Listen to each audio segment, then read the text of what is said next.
This is the UK Brand Show with Penny Williams and Mark Challoner.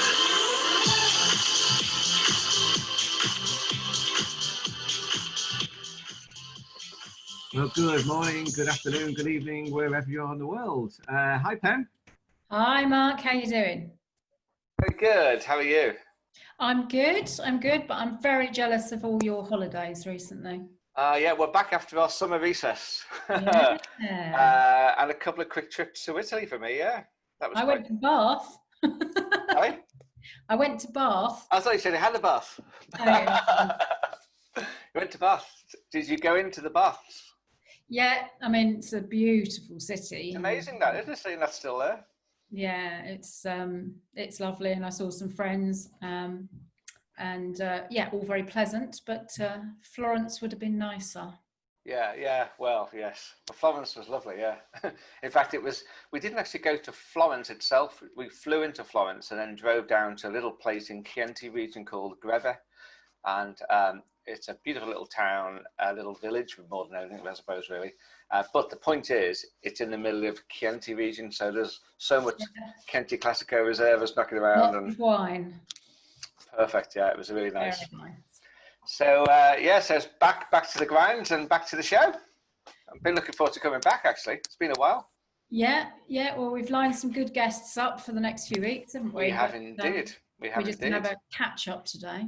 We are, but I think a good catch-up because there's some, particularly the subject of subscriptions is interesting because the more and more I look at this and the market generally, in media, in brands generally, whatever, everybody's talking about subscriptions and getting into subscriptions. Well, consumer habits have changed so much over lockdown, haven't they? And I don't know that we really know which bits are going to stick, as we get back to some normality. It does appear more people will stay working from home. They have bought things in a different way. So, yeah, the next 6 months are going to be very interesting. Indeed, that's right. Do you have subscriptions of anything yourself? I do, yeah. I subscribe to Spotify and Netflix, of course. Also, Disney Channel and Sky. So I think that's all my subscriptions. How about you? I've got the same as you, Netflix and Spotify. Spotify's the main one for me. I'm a big music fan, as you know, so I get a lot from Spotify. Yeah, me too. I've got a subscription to the Times newspaper. And that's good. I use that, use that a lot. Yeah, I've resisted from, I nearly subscribed to the Telegraph, and then I seem to manage to get quite a lot of content through Facebook for free. Yeah. So I still haven't quite got round to it. Yeah, and that's the trick, of course. So if you take that as a very good example, the Telegraph, yeah, they're still working out, and it has to be honed all the time, of course, and we'll get onto this in a minute, but your content needs to be honed to make sure that people feel they're getting value and want to pay for it. And people will pay for things. It's just that you need to make sure that they value it more than what you've just said, which is you can get it for free online. Well, you've got to spend time with it, haven't you, really? And just, as you say, see the value of it to start paying for it, because suddenly you end up with too many subscriptions and, spending more than you realise. That's right. And I've read some in media circles. I remember reading something recently that people will pay generally for one media subscription. Oh, really? So, it just makes you think that you just better get it right. Yeah, absolutely. And that's what's happening at the moment. And those that are not in the subscription space are thinking about it. And those that are sort of honing their content to make it better and more valuable to people. Yeah. So I put together a thought on this. So I'm going to share my screen with you. Okay. And we'll get to it. There we go. So let me play slideshow. There we go. So it's a question that are subscriptions the answer? So it's not necessarily for everyone, but there's a lot of brands now looking for that, not just in media we're talking there, but just generally of how do we create a community around the content we've got on our websites and it's creating a loyalty, isn't it? And as you said, and a lot of people go to a brand site because they are loyal. And so how do you encapsulate that, and how do you, you know, in a world where advertising revenues are starting to decrease, and we'll talk about the big brands and what they're doing in a minute about advertising since COVID. How do we actually start to monetize more the consumer side of the business rather than just relying on the advertising side? So that's what I thought, and it was all down to an article I read, which was this. I read an article last week about how the world's biggest advertisers are spending, or not as the case may be, as a pandemic goes on. And these are the ones, this report, I think it was DigiDay did this report on the world's biggest advertisers, and they looked at these particular brands. So they basically said, look, as the coronavirus took its grip on all the Western world, really, and many marketers initially reacted, I suppose, by pausing or at least reining in some of the spending, and some of these big brands were no different. But that, I suppose, paralysis quickly sort of dissipated as companies reforecasted and adapted to the circumstances. And for some, their strategy was to staff their resource into things like e-commerce away from traditional advertising, while others took it on themselves to promote things like public health messages. You know, and during the COVID, maybe we need to refocus what we do and do things slightly differently. So the whole traditional advertising thing has changed. The model's changed somewhat, or has done, during the past, say, quarter or more. Although I did love McDonald's return of the Mac. Yeah, that was great, wasn't it? That was genius. Yeah, I like that too. I mean, talk about a brand creating that happiness of, you know, everyone's having fun, and a song that just uplifts you. It's just, I thought it was genius. Well, what DigiDay did was they looked. I'm just going to pick out, say, 2 or 3 of these brands on the screen here, and where they are today in terms of their advertising strategy. So I'm going to read a couple of things from DigiDay. So one is Unilever. Take them. The point there is, as consumer habits shifted, Unilever said it's adopted and reallocated its brand and marketing investments week by week. That, coupled with declining ad prices in most media markets, led the company's brand and marketing investment declining during the period. However, Unilever said, we are investing more in our marketing spend, investing more on communications as part of our marketing spend. So they're going to change the model somewhat in terms of how they refocus. So if you're in a position where, you know, you're getting money from these, like, I just realized about Unilever wrong there, but never mind. If you're getting money from the Unilever brands, for example, it may not necessarily follow as they shift the type of focus and investment on marketing going forward. If you take Renault, they have an alliance, I don't know if you know, but they have an alliance with Nissan and Mitsubishi. No. And they're seeing a rough road ahead for themselves. You know, Renault plunged to a record loss in the second quarter as the pandemic hit, and the company continues to feel the negative effects from its troubled alliance with those other brands, and the sales fell 35% in the quarter. Wow, ouch. Terrible, isn't it? Nissan has warned investors it will likely record its biggest ever operating loss to the year March 2021, looking ahead. And the alliance is now embarking on a turnaround plan that involves wide-ranging job losses and production cuts. So again, they're going to be spending less on traditional advertising. Coca-Cola, a narrower focus, they're saying, on its biggest brands. Coke's net revenue slid 28% in the quarter ended July the 2nd.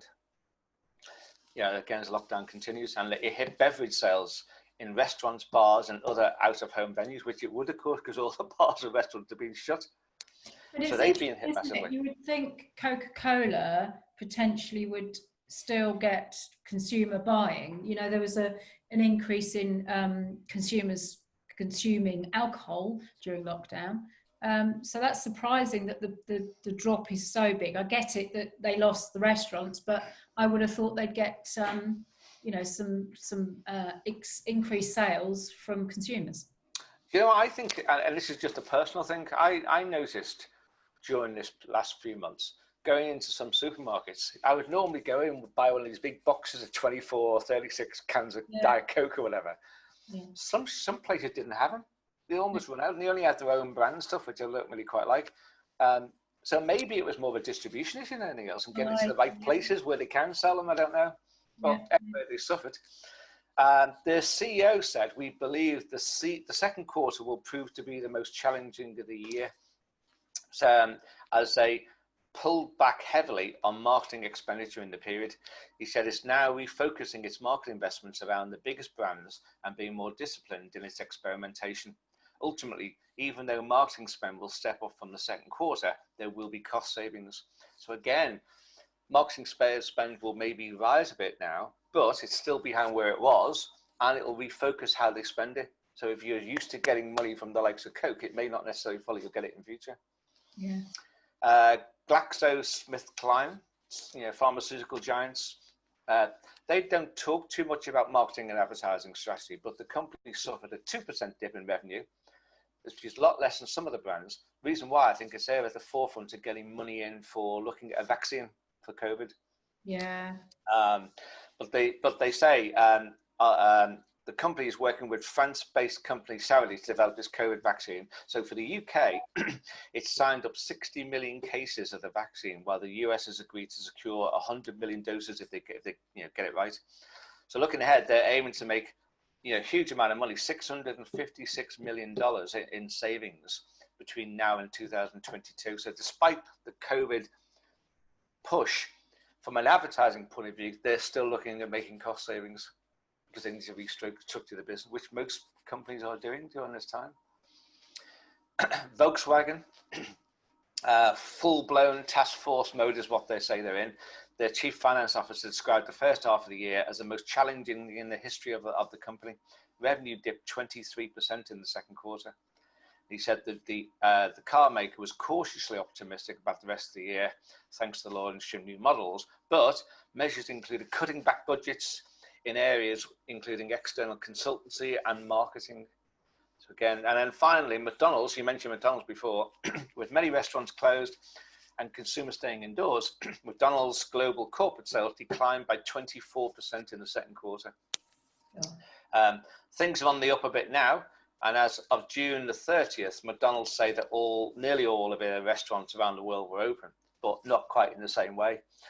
They're saying that US marketing spend, for example, was down 70% in the quarter as McDonald's chose to conserve resources until the corona situation has stabilized. And of course, it's far from stabilizing in the likes of the States. Yeah. They're saying the bulk of McDonald's marketing efforts in the second half of this year will be towards more core menu items and drawing attention to some of the service channels like online ordering rather than new innovations.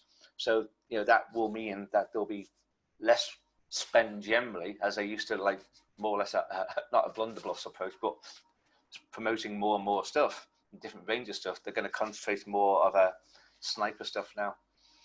So well, they're the biggest brands. So whether you're a tiny brand or a big brand, what are the things you can learn if you look at the subscription economy? So in terms of looking at the state of it first, you can put it down to quality content or I don't know, our fascination with screens and reality, maybe a bit of both. But many organizations are now seeing record numbers of subscribers. Media is a good example. Now we're turning to that now, less focus on advertising revenue need for, and more a case of how can they generate revenue from the customer experience. So, in media circles, for example, and it's a big boy this, but it's an interesting one. The New York Times is probably one of the newspapers of the world that people look to. They reached 3.5 million paid digital subscribers this year, and News Corporation Australia, Rupert Murdoch's operation, their publications there reached 500,000.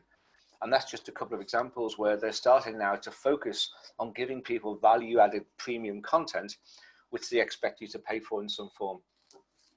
Media is not the only industry, capitalizing on this, but entertainment, gaming companies have also seen their roaring success. And, you mentioned before Netflix, Nintendo, people like that. And most of the top 10, what's described as value creators, drive a significant share of revenue from subscriptions over other sources. So, and that's not me, that's a quote direct from the Boston Consultancy Group. They're seeing that too. It's clear that the subscription economy is growing strong, It's even expanded into subscriptions for everything from meal boxes to wine subscriptions to, you know, countless other options in clothing, beauty, etc., etc. There's loads and loads, if you look around, loads of subscription options now for you to take advantage of. So I thought, let's look at the things that I think, whether you're a small company or a large company, what things can you learn from the subscription economy generally, which can help you shape your strategy. Because if you can lock your customers into something and keep them coming back to you, whether it's paid for or not, and it depends on who you are, whether you charge for it or not, you will get them more loyal. They'll want to come back, and you can start to relook at how you actually drive your revenue base. So first thing to first is, you know, you can always reinvent yourself. Audience engagement will invariably different time to time in your business, whether you're big or small, as I say. So sometimes the best thing you can do is weather the storm, but in other cases, a lack of interest from your most loyal fans may mean it's time to reinvent yourself and shake things up within inside the organization. If you go back to the media, the New York Times I mentioned, who'd have thought that a newspaper which started over 150 years ago would manage to get this millions of new subscribers in 1 year? They also grew, you know, their digital subscriber base, which is an impressive stat on its own, by 1 million people. I mean, it's incredible. You know, and the Boston Consultant Group said that this example offers strong evidence that print media's transformation is possible in the digital age. And that's an industry, print media, people buying less newspapers. Can you get them to monetize it online?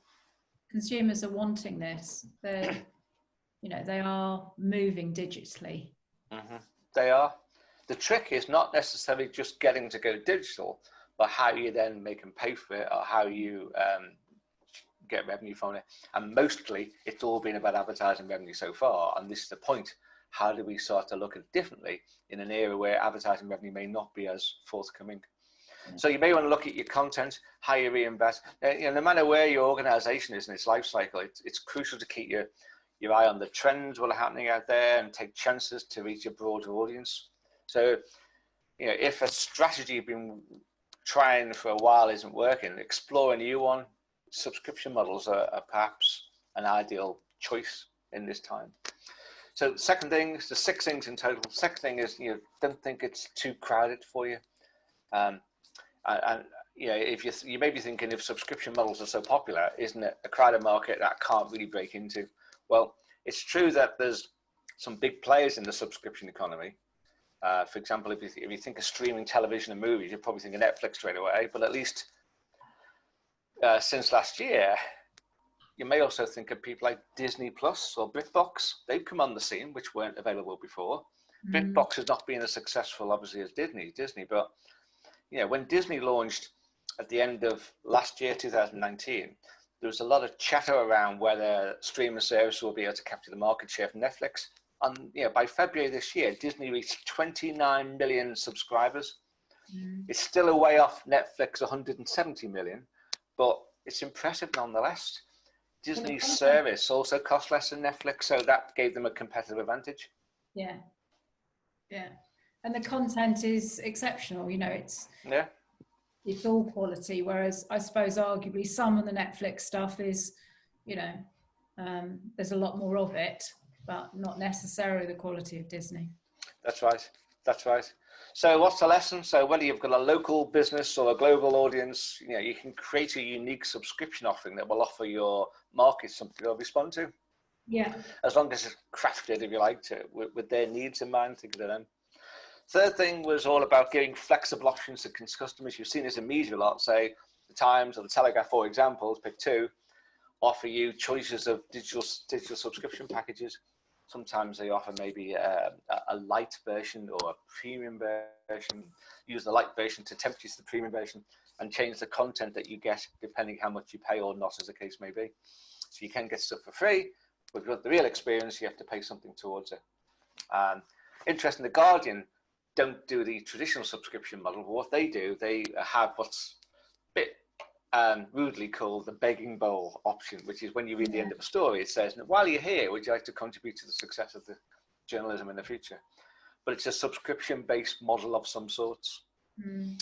So do be flexible. Subscription audience models are very much audience-centric, of course, in nature. So it makes sense to be flexible in the way you structure your offering, and when you know your audience well, you'll be able to deliver on the things that they care about most, I guess. And flexible payment plans, free delivery maybe on your products, or complimentary access to specific or total digital content for customers who also purchase a subscription. It depends on where you are as a company, but take the time to understand what your audience would find valuable in the subscription model, and you'll increase your chances of winning the business. Fourth is partnering with people. Partnerships can give you subscriptions a boost, or joint ventures. Advertisers have been aligning themselves with various, for example, media organizations for decades. So why not tap into the audience of a like-minded or complementary brand who can help increase your subscription and help them at the same time? So by entering into a partnership with a company, your audience knows and they like and they trust, you'll increase your value to them for your subscription offering. So again, I'm thinking of the Times. I mentioned I have a subscription to the Times newspaper.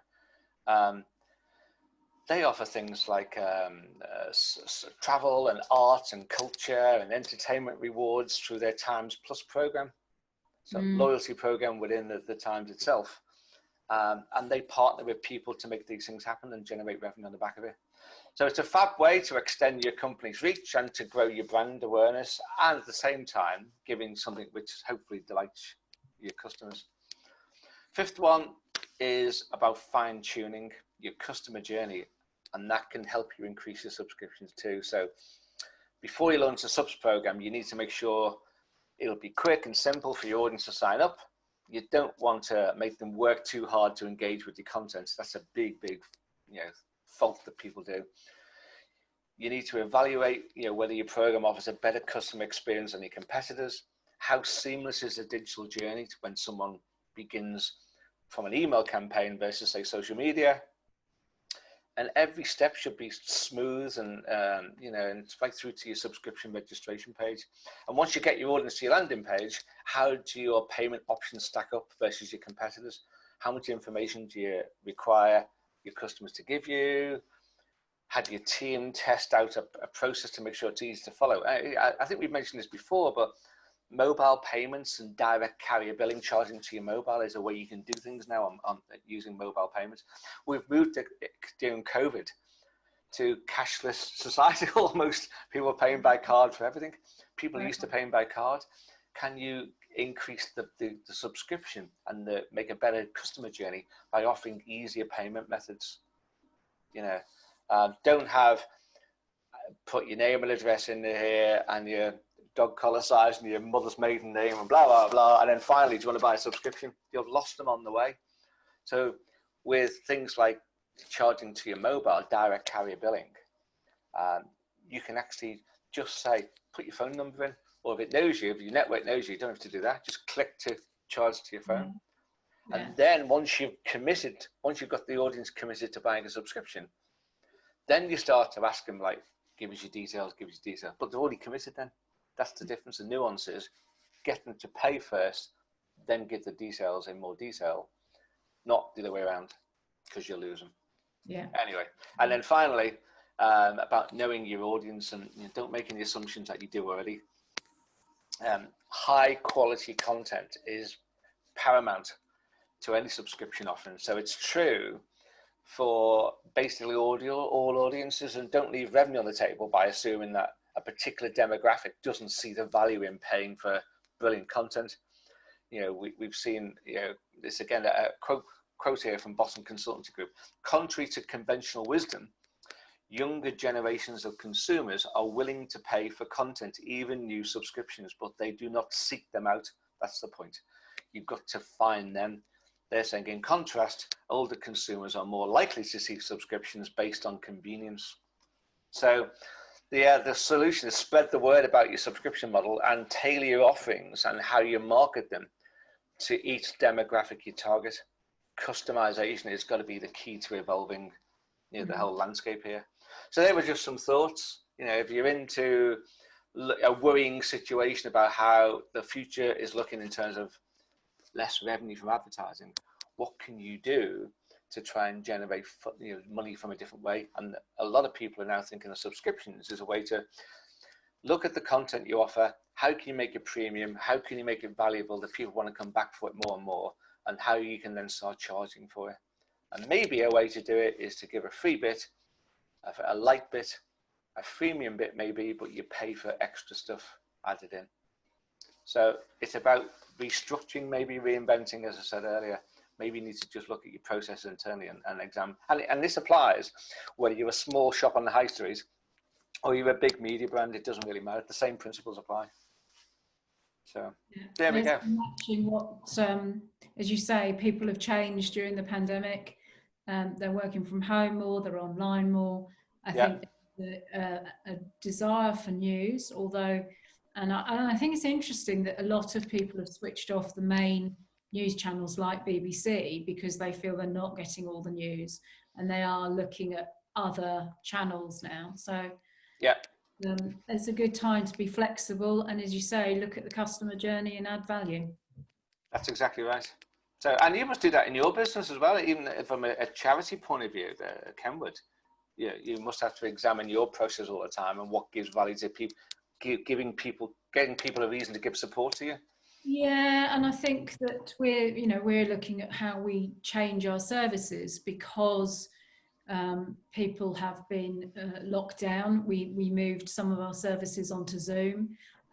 We're recognising that actually there's an increase in alcohol consumption during lockdown. So I've just written an article actually for a national magazine on the grey market, but it's not what you think necessarily. It's the grey area between being an occasional drinker to actually being addicted. It's where you seek out alcohol to change your mood on a very regular basis, but you're not actually an alcoholic yet. And it's a dangerous period where you're sort of self-medicating really, rather than identifying why you're doing what you're doing. So we're adapting our services because of that current change. From a giving point of view, it's different because it's not a charity that people necessarily want to support. So subscriptions wouldn't work for us, but certainly the principles of being more flexible and doing more online, we're certainly doing. And you might find the more you get into that, I think you're probably right, it's probably not right for you. You've got to examine your own business. But down the line, if you start to get the digital offerings right, then you can start to create something whereby, there are specific things which have a value that people might pay for, whether it's guidance on certain things or reports on certain things you've done which have a monetary value, just in terms of just starting to do that. Yeah, definitely. Well, anyway, so just some thoughts on subscriptions, because it seems to be very much in vogue at the moment, and there is a worry. I've got, as you know, I'm sort of involved with this News Media Association globally, and I've lined up a one-to-one interview, a live interview with Sir Martin Sorrell coming up in October. So he's going to be talking about the future of advertising for me there. So I'll feedback what happens on that interview. But I'm really looking forward to that. I mean, he is the global guru of advertising. So we'll see what he's got to say. Brilliant. So there we go. So that's it for today, I think, Pen. Okie dokie. Well, we've got a guest lined up for next week. And you can follow us, you can follow us on Twitter at the UK Brand Show, but also you can look at old shows on our website, theukbrandshow.co.uk. Yeah, and if you have any comments on today's show, on subscriptions, whatever, you can email me at mark@theukbrandshow.co.uk. And you'll find us hopefully on YouTube, our YouTube channel. So you'll be able to see us as well as hear us, however scary that may sound, in my case anyway. Okay, Pen, so I will see you next week. Yep, see you next week. Look forward to it. Bye for now. Bye.